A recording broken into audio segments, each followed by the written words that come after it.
There's a strange pattern that keeps showing up whenever money and hope collide. The people who can least afford to take massive risks are often the ones encouraged to take them the most. If you spend enough time scrolling through financial TikTok, YouTube Shorts, or late-night Reddit threads, you'll notice something interesting about the way cryptocurrency is discussed. It's rarely framed as a slow, disciplined investment strategy. Instead, it's usually presented as a doorway out of the middle class, almost like a secret escape hatch that the financial system forgot to lock. And that idea, the idea that one lucky trade could rewrite your financial story, is incredibly powerful. My name is Daniel, and I probably spend way too much time thinking about money psychology and the strange ways people try to solve financial pressure. And one of the most fascinating things happening right now is the emotional role crypto plays in the middle-class financial imagination.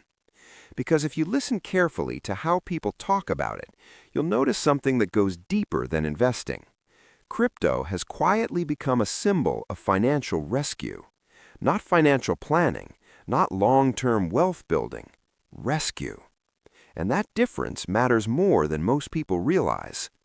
Think about the financial reality many middle-class households are dealing with right now in the United States. Rent has increased dramatically in many cities. Home prices feel almost surreal compared to a decade ago. Groceries, insurance, utilities, childcare, and healthcare costs seem to creep upward every year.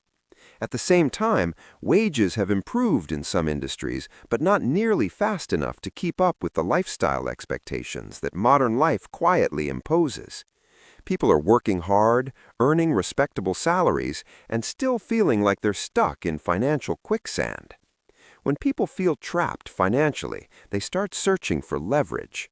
Not the slow, boring kind of leverage like improving skills, investing consistently, or managing expenses carefully. They start looking for explosive leverage, something dramatic, something capable of compressing 10 years of progress into one lucky moment. That psychological hunger is exactly where the crypto trap begins. Now, to be clear, cryptocurrency itself is not inherently the villain of this story. Technologies evolve, financial systems change, and digital assets may very well play an important role in the future of global finance. The problem isn't necessarily crypto as an asset class. The problem is how the middle class tends to approach it, because the behavior surrounding crypto often looks less like investing and more like financial desperation wearing the costume of strategy. You'll hear people say things like, "If this coin goes 10x, I'm finally free," or "I just need one good run and everything changes." That language reveals something important. It reveals that the person isn't thinking like an investor. They're thinking like someone buying a lottery ticket with a better marketing department. And psychologically, that's a very dangerous place to operate from. Because when your financial plan depends on dramatic outcomes, patience disappears, discipline disappears, risk management disappears. Instead of building a stable system that works gradually over time, everything becomes concentrated into a few unpredictable bets. Let's walk through a simple example that shows how this trap quietly unfolds.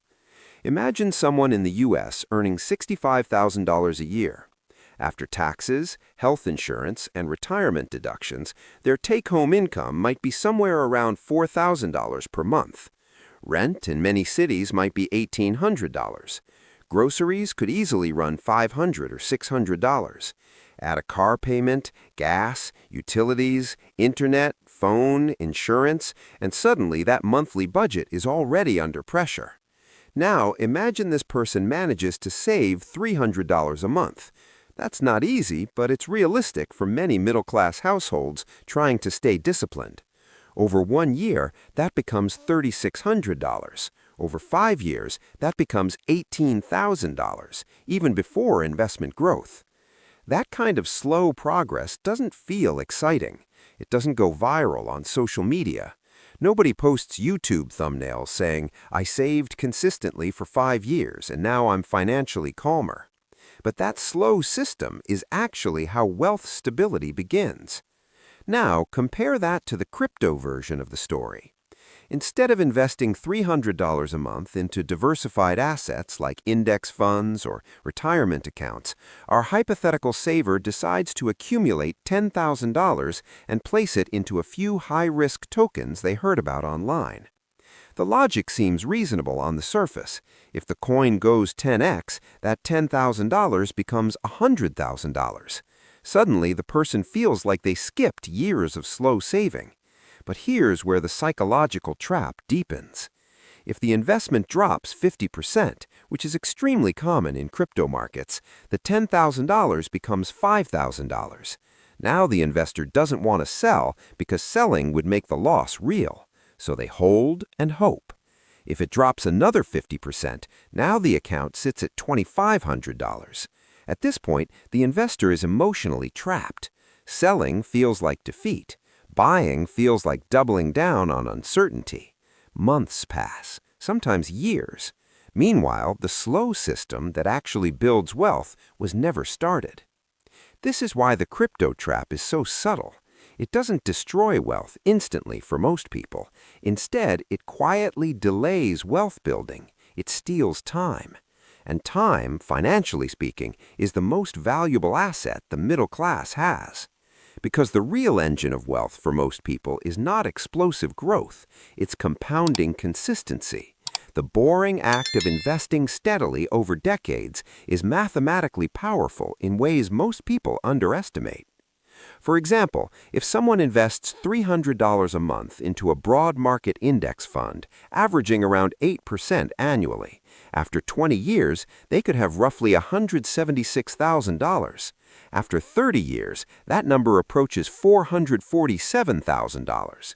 And that's without dramatic speculation, without viral investment strategies, and without constantly chasing the next opportunity.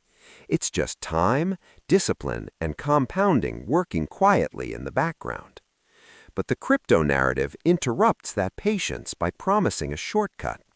And the middle class is especially vulnerable to shortcut narratives because their financial stress is real.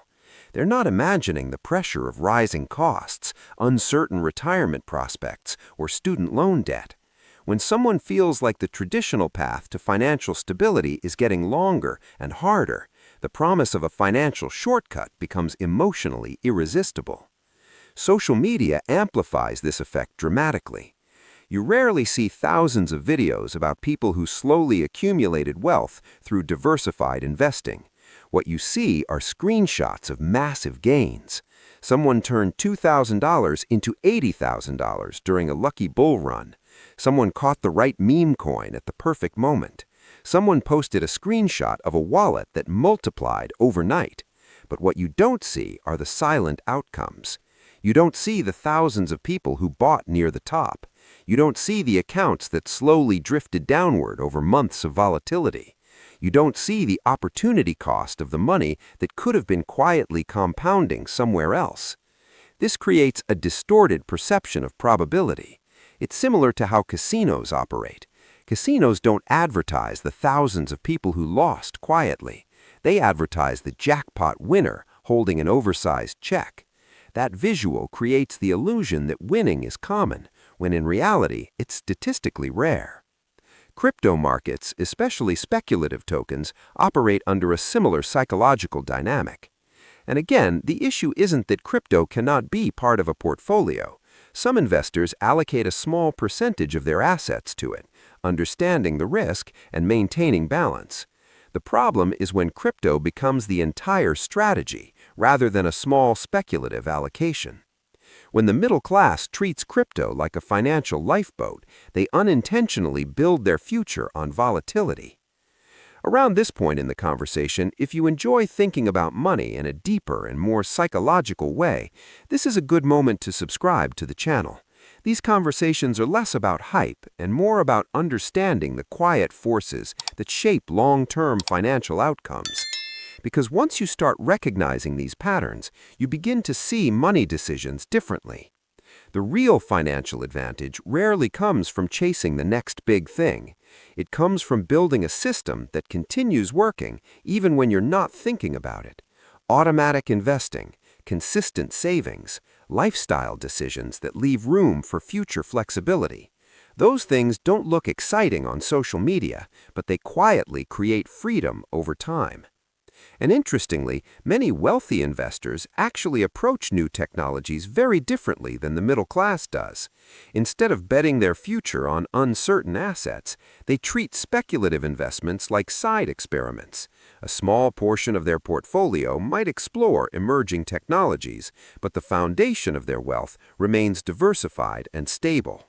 In other words, speculation sits on top of stability. The middle class often flips that structure upside down. Stability becomes an afterthought, while speculation becomes the plan. That inversion is the real trap, because the people who become financially secure are usually not the ones who made the most dramatic trades. They're the ones who built the most resilient systems. They automated their investments, they controlled lifestyle inflation, they avoided emotional financial decisions. And over long periods of time, those quiet habits compound into something powerful. Eventually, something interesting happens. Money stops feeling chaotic. Decisions feel calmer.